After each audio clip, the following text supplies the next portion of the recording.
एक बार फिर स्वागत है आपका आपकी अपनी ऑनलाइन क्लासेस में। आपने वर्णमाला कंप्लीट कर ली है, उसका कुछ पार्ट बचा हुआ है जो कि एग्जाम के पॉइंट ऑफ व्यू से बहुत इंपॉर्टेंट है। उससे भी अक्सर प्रश्न देखने को मिलते हैं, तो चलिए हम लोग वो देख लेते हैं। पिछला वर्ग आपका पूरा कंप्लीट हो गया होगा, इतनी उम्मीद हम आपसे रखते हैं। और अभी तक हमारे पास वर्णमाला से कमेंट में कोई भी क्वेश्चन नहीं आया है, इसका मतलब कि वर्णमाला आपको पूरी समझ में आ गई है। और अगर आपको बाद में भी पढ़ने के बाद कोई प्रश्न ऐसा होता है जो मेरी क्लास से बाहर मिल रहा है, तो आप उसे कमेंट करके जरूर बताइए। और मैंने आपको इतनी सुविधा दे रखी है कि आप सीधे से मेरे नंबर पर फोन करके बात कर सकते हैं, व्हाट्सएप पे मैसेज कर सकते हैं। अपनी समस्याएं पूछने के लिए आप हमें किसी भी समय व्हाट्सएप कर सकते हैं और हम आपको आपकी समस्याओं का समाधान अवश्य देंगे। चलिए, अब एक आपको व्यंजन का नया प्रकार मिलता है, क्योंकि प्रश्न पूछे जा रहे हैं इसलिए हमें ऐसे भी पढ़ना बहुत जरूरी है, जिसका नाम है घोषत्व के आधार पर, घोषत्व के आधार पर व्यंजन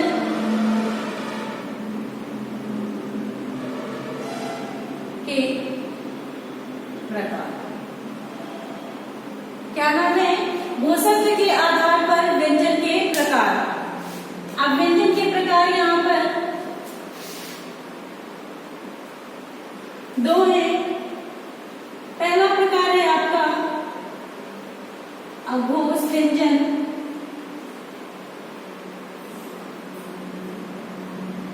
और दूसरा है आपका घोष, या इसी को हम लोग कहते हैं सघोष व्यंजन। घोषत्व के आधार पर व्यंजन के दो प्रकार हैं, पहला अघोष और दूसरा सघोष या घोष व्यंजन। तो प्रश्न आपसे यहाँ पर पूछता है, आपको एक कोई वर्ड दे देगा और पूछेगा कि ये घोष है या अघोष, या फिर निम्न में से ऐसा कौन सा वर्ड है जो अघोष की श्रेणी में नहीं आता है या घोष की श्रेणी में नहीं आता है। तो आइए देखते हैं वे कौन कौन से वर्ड हैं जो हमारे अघोष की श्रेणी में आते हैं। चलिए, हम लोगों ने वर्ग की बात की थी, तो अगर हम यहाँ पर का वर्ग ले लें, क्योंकि वर्ग की बात होगी तो आपके सभी वो वर्ड आएंगे जो स्पर्श व्यंजन में है। तो का वर्ग की बात करें तो का, ख, ग, घ और अंगा। क, ख, ग, घ और अंगा। चलो, अब हमने यहाँ पर देखना है कि अघोष वर्ड में कौन कौन से वर्ड आते हैं। तो हमारा अघोष वर्ड कहता है, चलिए आप पहले परिभाषा लिख लीजिए। वे वर्ड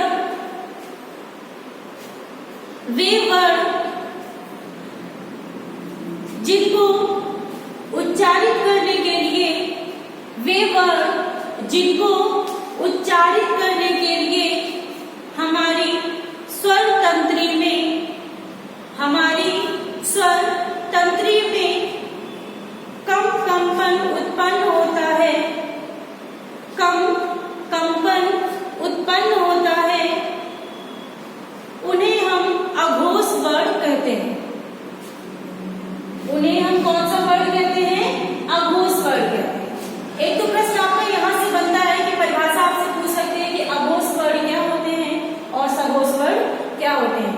तो आपने परिभाषा समझ ली कि ऐसे वर्ड आएंगे जिनको बोलने के लिए हमें अपने स्वर यंत्री में कंपन थोड़ा कम करना होगा, मतलब नहीं के बराबर। ठीक है, आगे लिखिए। इसमें वर्ग का मतलब इन वर्ग की बात हो रही है। इसमें वर्ग का पहला और दूसरा, इसमें प्रत्येक वर्ग का पहला और दूसरा वर्ड आता है। पहला और दूसरा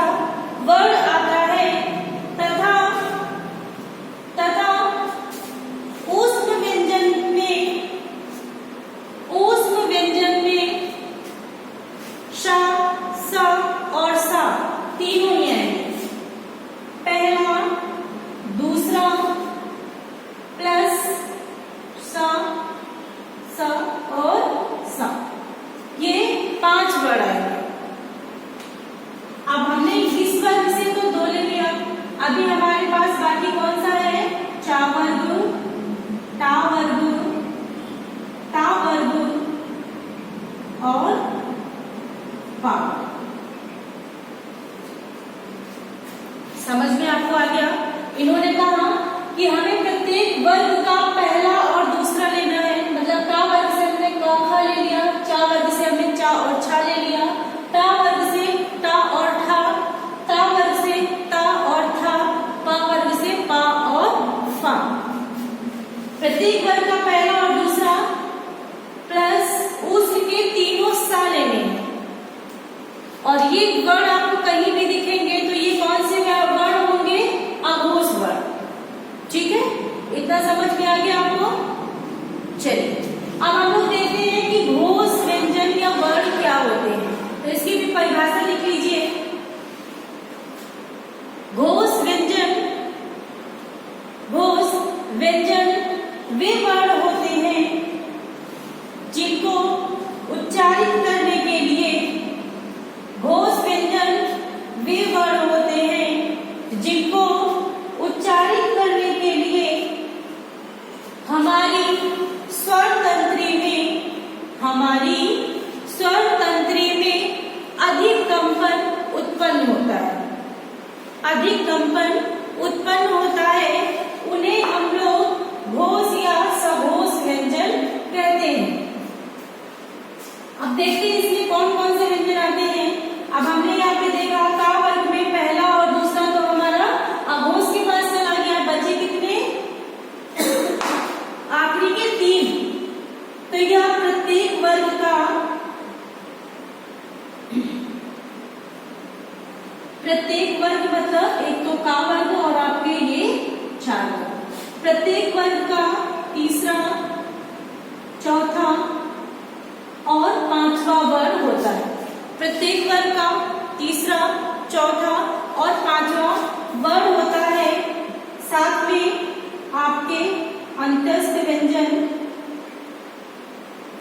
मतलब या, र, ला और वा। और हमारे उसमें यहाँ जा रहे हैं, लेकिन अभी एक यहाँ पर बच रहा है हा।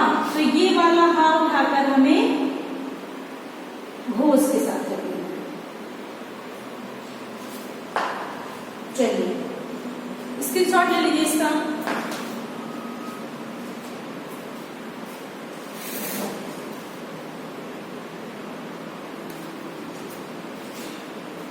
ले लिया आपने? तो आपको समझ में आ गया घोष व्यंजन जिनको बोलने के लिए कम कंपन उत्पन्न हो या कंपन ना उत्पन्न हो, उन्हें हम लोग अघोष व्यंजन कहते हैं। प्रत्येक वर्ग, हमारे पास वर्ग कितने हैं? 5।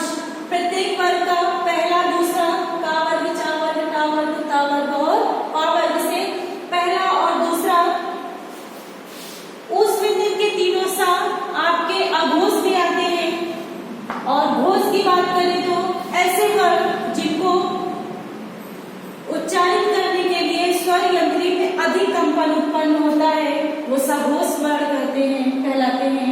जैसे प्रत्येक वर्ग का जो बचा हुआ वर्ण था, तीसरा, चौथा, 5वां, साथ में अंतस्थ व्यंजन और उस व्यंजन का हा। तो ये आपको समझ में आ गया होगा। चलिए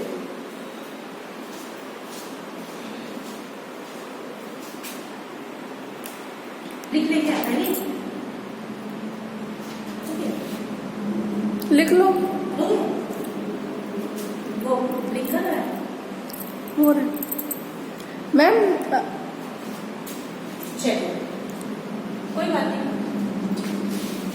चलिए आपने में तो देखे कि अघोष वर्ण क्या होते हैं और घोष वर्ण क्या होते हैं। तो अब हम लोग देखते हैं एक दूसरा प्रकार जिसको बोलते हैं प्राणत्व के आधार पर व्यंजन के प्रकार। प्राणत्व के आधार पर व्यंजन के प्रकार, ये प्रकार भी आपके 2 होते हैं। पहला होता है आपका अल्प प्राण और दूसरा होता है आपका महाप्राण। अल्प प्राण की परिभाषा लिखिए। ऐसे वर्ण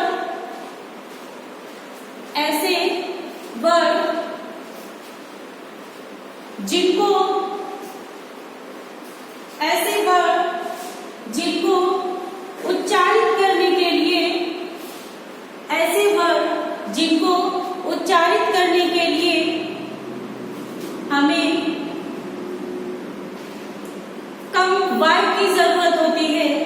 हमें कम वायु की जरूरत होती है, उन्हें हम अल्प प्राण कहते हैं। उन्हें हम अल्प प्राण कहते हैं। जैसे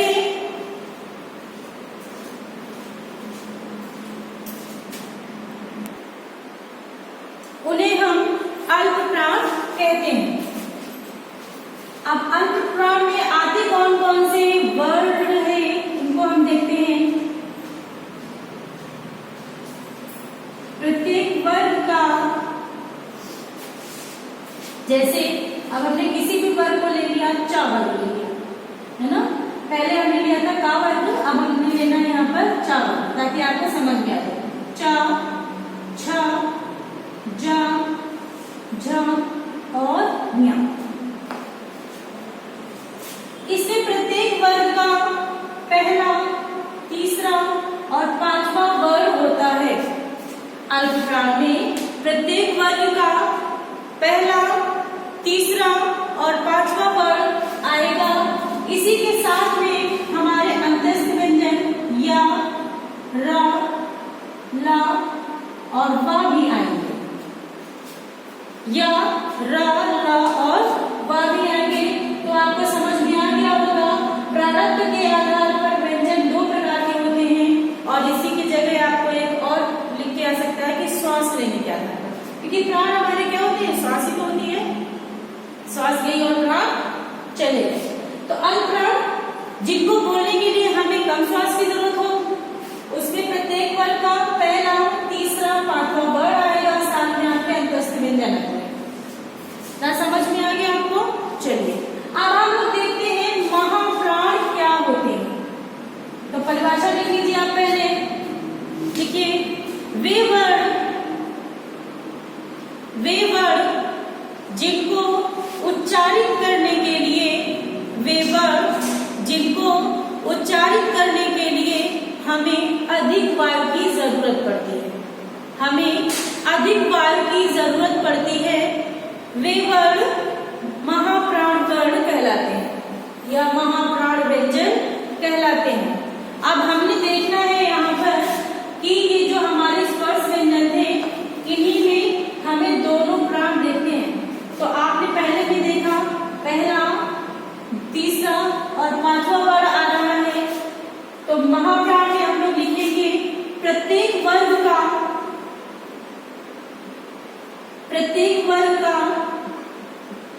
कौन सा बच रहा है आपका यहाँ पर, दूसरा और ये चौथा, मतलब कि छा और झा।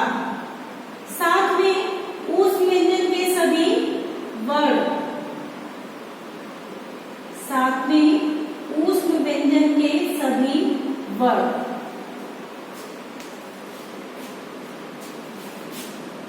प्राणत्व के आधार पर व्यंजन के दो प्रकार होते हैं। अल्प प्राण जिनको बोलने के लिए कम वायु की जरूरत पड़ती है, उसमें वर्ग का, प्रत्येक वर्ग का पहला, तीसरा, पांचवा और साथ ही में हमारे अंतस्थ व्यंजन होते हैं।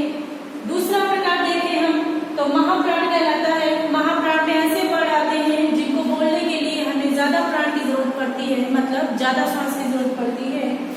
इससे जो बच रहे हैं वर्ण, दूसरा और चौथा, साथ में हमारे उस व्यंजन महाप्राण में आएंगे। तो ये थी आपकी वर्णमाला की क्लास। और अभी आपके जितने भी प्रश्न बनते थे परीक्षा की दृष्टि से, वो सभी कवर हो गए हैं। आज से आपकी वर्णमाला की क्लास खत्म होती है। उम्मीद है कि आपको समझ में आ गया होगा। और रोज की तरह जो हम बोलते हैं कि अगर आपको समझ में ना आए तो आप हमें कमेंट करिए, व्हाट्सएप करिए, फोन करिए और आपके सभी डाउट्स क्लियर किए जाएंगे। ओके, धन्यवाद।